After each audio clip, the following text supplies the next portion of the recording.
I know there's going to be a bunch of things in here that are going to focus on the rowing parts of it, which might be a little more boring than I'm used to, but I'm liking the writing style some more. You can see me in my natural habitat of changing outfits 10 times a day. Good fun. And I really enjoyed that. It was good, y'all, okay? I feel like did I explain to you what this book was about? I hope so, because I'm not doing it again. Hello, it's me. Who else would it be? Wow. Hello everybody, my name is Kelsey, and we're about to get very, very nerdy with week 2 of my September vlogs. Don't know why I do that.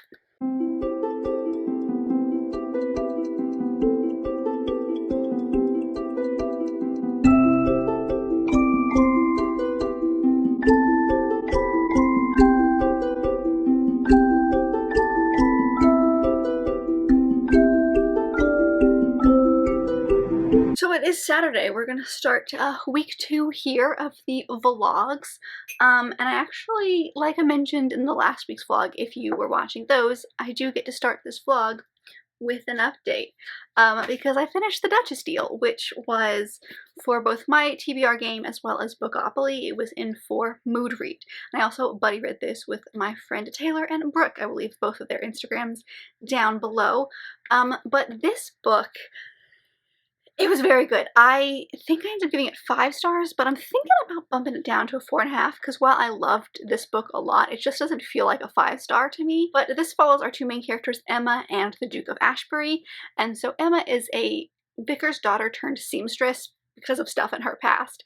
And she shows up to the Duke of Ashbury's house wearing this ridiculous wedding dress that she created for the Duke of Ashbury's fiance, who they are no longer engaged, and she is insisting that she get paid for her labor because she is about to be run out of her place of where she's living if she doesn't get money. And so after that, they kind of strike up this bargain where they will get married because he needs an heir, and he has had a terrible war injury and he thinks that no one will ever love him because of it. So they strike up a deal, hence the name, where basically they will be husband and wife at night only until they produce an heir, and then she can live off in the country cottage estate that he's got for her, or he's got, but he's going to give to her, and they can live separate lives, and she will be taken care of, and she will be treated just like a duchess will, but they don't have to live together.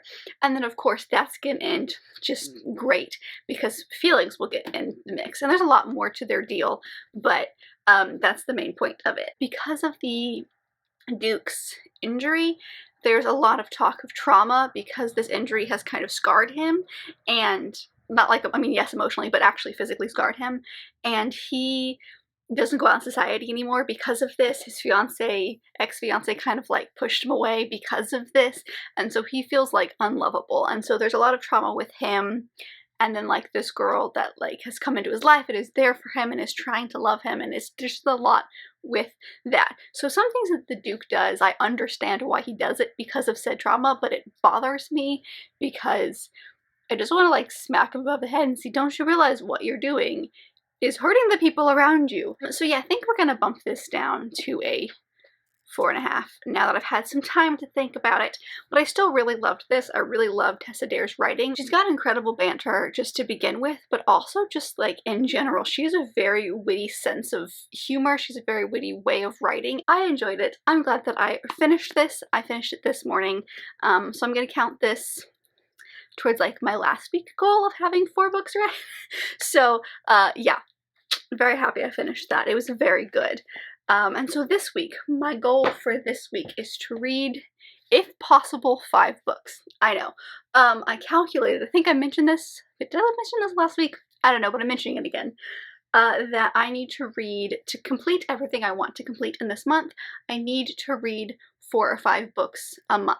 Or not a month, a week. So I can read 2 weeks have to be 4 and 2 weeks have to be 5. So since I read technically 3, well, I'm counting this as 4 last week. I'm aiming for 5 this week. Now I've got some shorter things I can stick in, but I want to get some of the books that I don't have audiobooks for kind of started. However, I do have 2 books that I want to start this week with. The first one being The Boys in the Boat by Daniel James Brown. Now this one I do have on audio, but I started this one. I'm only 18-ish pages into it, so I'm not very far, still in chapter 1. But this is a nonfiction about a rowing team in the 1936 Berlin Olympics. So it's 9 boys at a college in Seattle, or near Seattle, Washington, and they are on this rowing team that makes it to the Olympics. Now, these Olympics happen in Berlin at the same time that Adolf Hitler kind of was gaining power. It's also near, I think, the end of the Great Depression, so it's got that as well. This is a book that Mom picked for me. If you saw my TBR, you saw that I got Mom pick, and she really enjoyed it, and it also fits one of the prompts for Bookoplathon. Now, like I said, I do have it on audio, so I have been reading along. I think it's one that I will need to physically read while I listen to. Maybe. We'll see. I might be able to get away with it once I've gotten into it more. But that's kind of the feeling I'm getting from it. But I was nervous going into it because of a couple of things. The first one being it's nonfiction. Now, I do enjoy a good nonfiction. I have absolutely nothing against nonfiction if it's interesting to me, if it's about history, if it's about someone, like it's a memoir about someone I actually care about. Those are the ones that I like. It's the nonfictions that like are about specific people that I'm like, I don't really care about. And I'm not saying I don't care about these people, but just being a nonfiction that I didn't pick out myself makes me a little nervous. Now, the second one is it's about sports. Now, it's about a sport that I've never read about or really know much about, which is rowing, but it's still about sports, which concerns me. However, I'm enjoying it so far. It seems like, at least at the beginning from what I've read so far, is that it is kind of more focused on the kids, like the 9 boys' lives, as well as historically what's going on. So having those aspects of it, I think is going to help. But I am liking the writing style so far. It's very personable and accessible. So it's not like dense, I guess is the best way to describe it. It's very easy to get through. So enjoying this. I think this will be a good one. Now that I've started it, I had some fears, but now that I've started it, I think I can get into it. I just have to get into it. So we'll be giving that one a chance. But with this being an audiobook, I mean, I'm planning on reading it physically, but having it mostly audibly, I do need a physical book. So I'm going to be picking up Lord of Eternal Night by Ben Alderson. Y'all would have seen this in my last vlog. I actually got it in my last vlog. And this one, I had another book by this author, which was The Lost Mage, for one of the Magical Readathon prompts, which was something to do with supernatural elements. And while I think it still worked, this one is about a vampire and a curse, and that just feels A, more fall, and B, more, that just seems supernatural to me. I don't know, I think of vampires when I think of supernatural things. So that's what I'm switching it around so I can read this because I really want to read this. But it follows 2 characters, Jack and Marius, and Jack is a witch, I guess, is technically, I don't know if he's a witch, but he's born with power and the witches have kind of like taken him in. Yeah. And so he has been prophesied to kill a creature that has been cursed, and in said curse that has taken away the witch's power. And so he, I believe, has this fire magic, as you can see on the cover, and he has been tasked to get rid of this creature. Now, said creature is this Marius character who has been cursed to be basically a vampire. And I think it sounds like Jack's gonna go to his castle and like think about killing him, and then they're gonna fall for each other. This is the first in a series. However, it's not, it's still a standalone. Like, there's going to be more in this world, but I don't think that this story has a sequel. I think this is a one and done story, which I'm excited about. So I just want to read this. So I've been editing like all day, so it's pretty late, but I think I'm gonna go sit down and start this because I want to start it so badly. Like, the more I talk about it, the more I want to read it. So that is my plan, to start the week off with these 2. I do have some more things that I'd like to continue to read this week, but these are like my major plans, is to get through these 2 and then a couple more once we get through those. But yeah, that's really all I've got for the start of this week. Stay tuned and we'll see. We'll see what happens. That is no longer warm.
'tis me. I have updates for you. I have finished two books, both of the ones that I have talked about at the beginning of this vlog. I finished one this morning, and I was going to tell you about it, and then I realized how close I was to the end of the other one, and so I just waited until I was done. So, I have all of the updates for you. The first one that I finished was The Boys in the Boat by Daniel James Brown. This one I plowed through in the last couple of days because the audiobook I had was from the library and it was due. Honestly, that's what kind of kicked my butt into gear. I was enjoying this, but I knew that I wasn't going to be able to, like, really get through it unless I had the audiobook, because I'm not sure if it's a newer audiobook or my audiobook was skipping, but sometimes I was following along and I was noticing that there were sections in here that weren't in the audiobook. And so I would pause the audiobook and read those 2 pages or so, and it was slow. It was hard to get through, so the audiobook really, like, the narrator really did it for me as far as, like, being able to get through it. But I ended up giving this one 4 stars. I really enjoyed this, surprisingly more than I thought I was going to. My comments at the beginning of the week as far as the writing style stands throughout the whole thing. It's very conversational almost, because this book, I know I mentioned it, but this book is about 9 boys who are on a rowing team in Washington, and they go to the 1936 Berlin Olympics. And so it's the beginning, like right at the beginning of Adolf Hitler gaining power. And so you've got just like the normal things that you would expect from a book about a rowing team. So there are sections in this where it talks about rowing, goes into what that means and kind of what kind of people you need to be on a rowing team, which first off is fascinating. I didn't think I'd be fascinated by that part because, like, they talk about how strong you have to be, not just physically but mentally, to be able to row with such strength and such speed, but also be mentally strong because you have to focus so much and you can't let anything get in the way of your, like, strokes. There's definitely that aspect of it, but throughout this book, you are actually learning about the boys. Specifically there's one kid in particular that you're learning about, and his life is hard. And so, you know, you get snippets of his life story, and he's explaining this guy to you. And then you're also getting snippets of all the other guys in this story. You're getting snippets of all, 9 people in this boat. You're getting snippets of the coach. You're getting snippets of California rowing team, because that was the #1 kind of rival, I guess is the word I'm looking for Washington to get to the Olympics, and, well, just in general, but also to get to the Olympics. And so you're following them and their coach, and then you're also following this guy who is the boat maker, and he makes boats for most, if not all, of the rowing teams in the United States. He came from the UK, and his workshop is above, like, on the top floor of this boathouse that they, like, meet at in Washington. So, like, you're getting his story, and then at the same time, you're getting snippets of what's happening over in Germany with Hitler. And so it's just really fascinating because you're getting all of these little aspects to the story. But I did have some, like, lulls in the story when they started talking about the sport specifically. Like, there were just some, like, lulls in about the middle of the book. We were just kind of waiting. I would say there's about 4 parts in this book. I would say probably somewhere in part 2, because, like, the beginning is setting up this story, and then, like, the last couple of parts are actually leading up, like, the year leading up to the Olympics and getting to the Olympics. So the year before that is not as interesting, in my opinion, to the year they make it to the Olympics. Now, you kind of need that because it sets this idea of who these kids are. You kind of get attached to these kids before they get to the Olympics, and you want them to get there. And so it's just this really fascinating story, honestly. And I think that the aspects that are about the sport, if you're a sports person, you'll really enjoy that. But if you're not, like me, then you'll still find lots of things to love about this, because it's just written like a story. It's got this very storytelling aspect to it that I think the writer does really well, and I just honestly really loved it. It wasn't a full 5 because there was just some lulls in it, and also if I didn't have the audiobook, it would have taken me, like, months to get through this, like, super tiny book. But the audiobook was great. I highly recommend that if you were going to go into this book, and I just really liked it. So that was the first one I finished, and then I just finished Lord of Eternal Night by Ben Alderson. This one Oh, so I ended up giving this one 4 stars as well. This one was really good. I loved the story. I like fell in love with these characters, and I forgot that this was a Beauty and the Beast retelling as well. So like I'm sitting there and I'm going through this and I'm like, this feels very Beauty and the Beast-esque. Like esque, is that the right word? You know what I mean. And it is. I went online and I double checked because I feel like I remembered him talking about it, the author, and I was right. It's very spicy. So like I have never seen a scene so descriptive before as far as like the sex scene. Yeah. So it's adult. It is very adult. So just kind of go into that if you're not someone who likes very detailed sex scenes. There's specifically one. There's one that's very specific in here. So just be wary of that. And like the author is very like open about the fact that this is a very spicy book. So just wanted to put that out there, but I really enjoyed it. I gave it 4 instead of 5 stars just because there were a couple of things. Like there was a couple of like formatting issues, and I don't even know where I could find it. But it was like this is the first printing, so I expected there to be some things, but there was like this little box where I don't know if the only thing I can describe it to is if like you have, for example, an old phone and a new phone texts the old phone something like an emoji, and that emoji doesn't show up on the old phone, it just shows up as this little box with like a question mark in it. That's what it felt like, except for minus the question mark. It was just this box, and it was instead of a dash. Because I could just tell by some of the, like, it was always in dialogue. It was always at the end of a dialogue, right as someone was being interrupted. And so there was just a couple of things like that. There was a couple of word choices that he used that kind of took me out of the scene, specifically like some of the not spicier scenes, but like some of the tension scenes. So there was a couple of writing things that honestly, it's not the author's fault. It's just like a word choice took me out of it, or the formatting was a little iffy. However, this book was so good. I highly recommend. It's short, so if you're someone who likes a lot of world building, a lot of building up to like slow burn, I guess is the word I'm looking for, then this is not going to be your book because it's very fast, it's very short.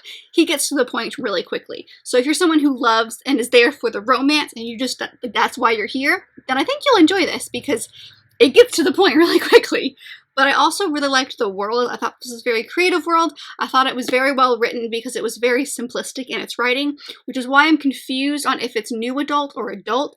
I'm going with adult just because of how descriptive some of the scenes are, but I think it could work for both because some of the writing just feels more YA. But I really enjoyed it. This was perfect. This was like my first step into like my fall reads for the year, kind of. And I loved it. It's got that vampire aspect to it, so it's perfect. I don't know if you guys know. I feel like most of you do. I don't like gore. I don't like blood. That's not my thing. I am really squeamish. That's the word I'm looking for. I'm super squeamish when it comes to blood and gore, which is why I tend to steer clear of the vampire stories, just because like that's a huge part of it, and that freaks me out just the tiniest bit. I'm not a huge fan of that, but I wanted to give this a shot because I'm really excited about this author and I wanted to give him a chance. And I think that there are those obvious moments, because it's about a vampire, you're going to have those moments in it, but they're not a huge part of the story, and I really enjoyed that. It was good, y'all, okay? But I'm really happy that I finished it. So yay, 2 books for the week done, which means now I need to pick more, and I do have things planned. So I've actually already started the audiobook, which is one that I'm going to touch on briefly because it's only for my TBR game. It's not for like either of the readathons, and that is Tender Rebel by Joanna Lindsey. If you guys watched my TBR game, you will have noticed that this is not the Joanna Lindsey book that I was holding in that video. You would be correct. I decided to pick a different Joanna Lindsey book because the prompts I got for this one was author random letter. I got L, and I decided because I have so many Joanna Lindsey books that I would pick one that I actually could find an audiobook for, because the one I had was one of like 2 of like the 10-15 books I have by her that I can't find an audiobook for. And with this month already stressful, I needed to get as many audiobooks in as I could. So I decided to change to this one because I did find an audiobook on Scribd. This is part of the Mallory series, and the Mallory is a family in London who are all full of like rakes, basically, if you're a male, or really high-strung go-getter females, I think is kind of the way that it's described. I have like 5 in this series and I didn't even realize it. But this one follows our main character, Rosalind, who is a Scottish heiress, and based on some stuff that happened with her cousin, she's trying to get out of there as quick as possible because the one person who was there to protect her, her grandfather, I think it's her grandfather, dies. And so she's been made heir, and of course this cousin wants this money, and so he's going to come after her and make her be his wife in any way that he can. And so she runs away to London to get married so that she will be protected from her cousin. So that's her story. And then she meets this guy who's named Anthony Mallory. And so he is the rake, obviously. And I don't actually, like, they just met where I am. So I'm not sure if, like, he's the one that she, like, forces to marry her and then they fall in love. Or if, like, he's going to help her try to find the right person to marry and then they're going to fall in love. I'm not really sure what their relationship is going to be, but he's the male love interest and I'm really excited to continue.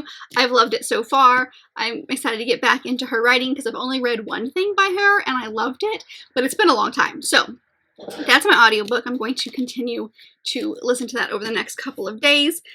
And my kind of like physical read, I do this because I'm going to listen to the audiobook as I read, is going to be How the King of Elfhame Learned to Hate Stories by Holly Black. This is, oh man, so shiny. I don't know how to, there we go. I'll hold it at a really weird angle. So this one is, the best I can describe it is, this is a collection of short stories all surrounding the King of Elfhame, who is Cardan, this is the third, 3.5, I guess, and the Cruel Prince series, The Folk in the Air is actually the technical term. So you should read the first 3 in the series before you get to this one, but it's a collection of short stories all about this king that take place before, during, and after the events of the series. So I'm sure there's some stuff in here that'll spoil things that happen in that series, but it feels like a collection of stories about him. It feels very kind of like children's book-esque in a way. But it's like, this is my favorite part about this is, oh, that's a bookmark, is that it is illustrated so well, and just like the way it's, I don't know, portrayed, formatted, makes me feel like it's going to be a good, like, just kind of like a nice, you know, dip in and out of book. But I do have the audiobook from my library, but because it's so pretty, I want to read it physically, but I think having that audiobook and physical mixture. It's my favorite mixture to do.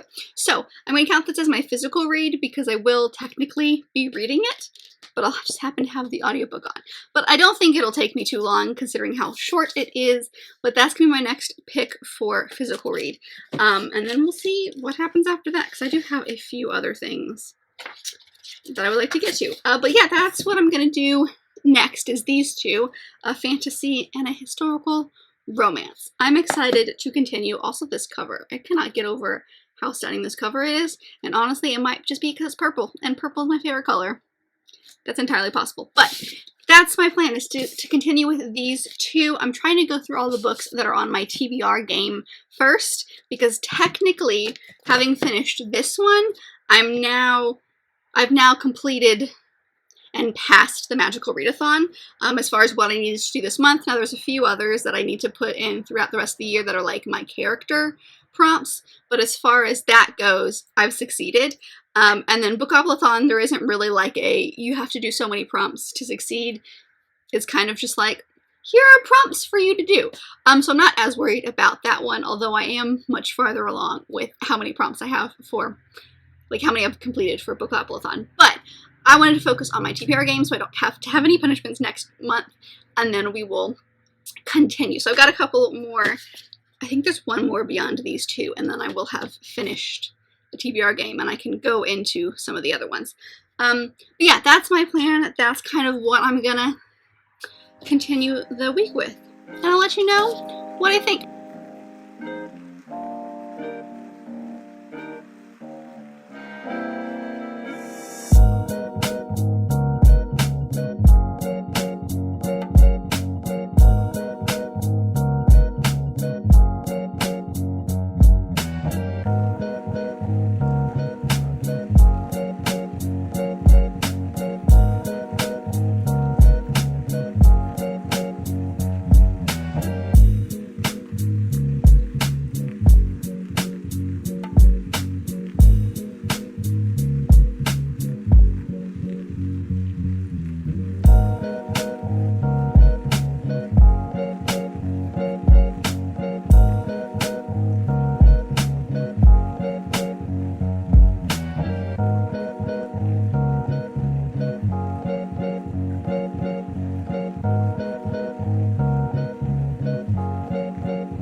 I'm here to wrap this whole week up. I mean, I've got a couple of updates for you, but I am here to wrap this video up. I was able to finish 2 books since I talked to you last, and start a third, but I'm barely into it, so that'll be for next week. But I did finish, the first one I finished was How the King of Elfhame Learned to Hate Stories by Holly Black. I did give this one 3.5 stars. I realized after talking to you guys that this one also doesn't feel any prompts for any of the readathons, but that's fine. So this is a collection of short stories, and the reason I gave it 3 instead of like a full 5 is because it just felt, some of them felt unnecessary. There was a kind of sequence of stories that all revolved around Cardan and this like troll woman, this person. And every time they met, she would tell him the same story that she told him the first time they met when he was a kid. But she would change it a little bit. And so I think there's 4 stories in total with her, and it's this story. And if that was this book, then I would have loved it, because that's the only part that really felt like it added anything to the story. Everything else was just kind of like there. It kind of felt, I kind of was sitting there feeling like, you know, why? Why was this necessary? Was it just little snippets that she had, like, Holly Black had already written in her head and just wanted to share with the world?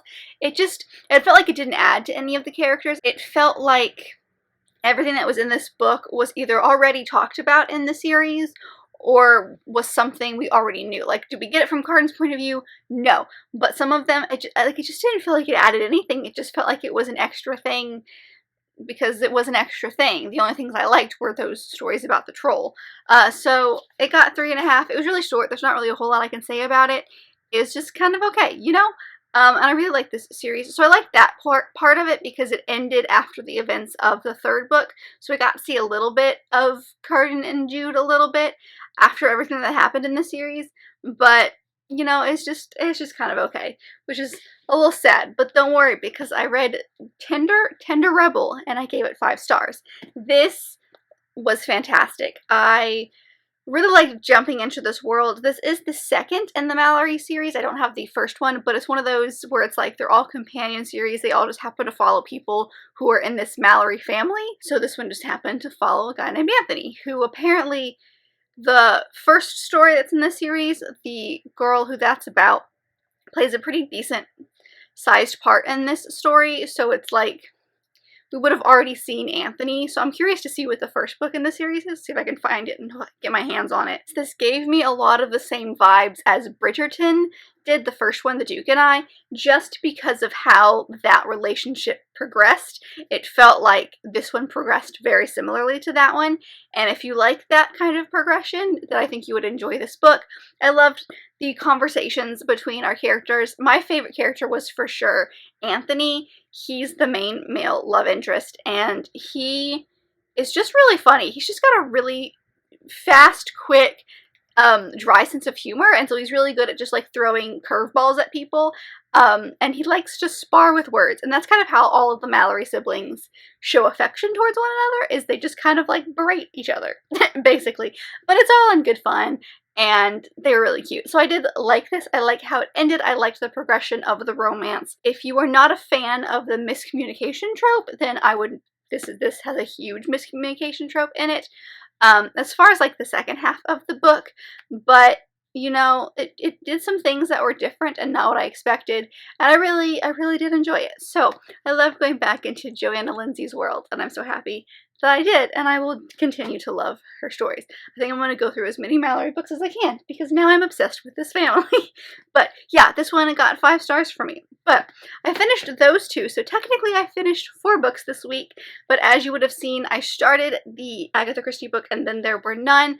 I am like chapter 2, maybe. Like, I'm not even really into the story yet, and I feel like I've already missed something. I feel like I need to go back and reread chapter 1.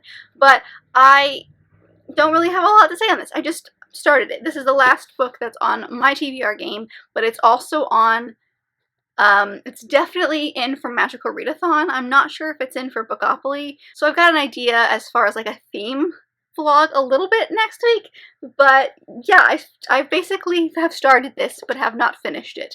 It's real short, so it'd be great to do it. And also, like, I bought this secondhand and like they wrote their name on it in Sharpie, and that really annoys me.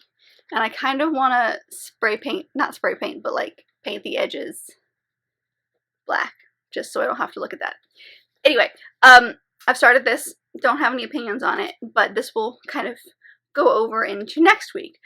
But I would consider this week a success. I finished 4 books. We started with The Boys in the Boat, which got 4 stars, Lord of Eternal Night, which got 4 stars, How the Prince of Elfane Learned to Hate Stories, which got 3.5, and Intender Rebel, which got 5.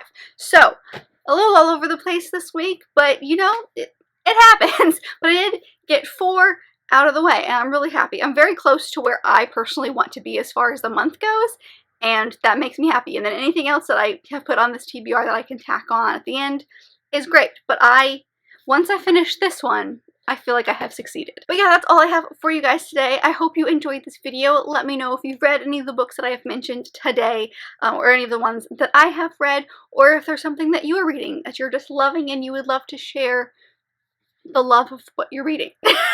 Let me know that down below. But if you like this video, and I very much hope that you did, don't forget to give it a big thumbs up and subscribe down below if you want to be part of this awesome growing family. I've also got all my social media down there, as well as other fun bookish links, so don't forget to check all of that out, and I will see you guys in my next video.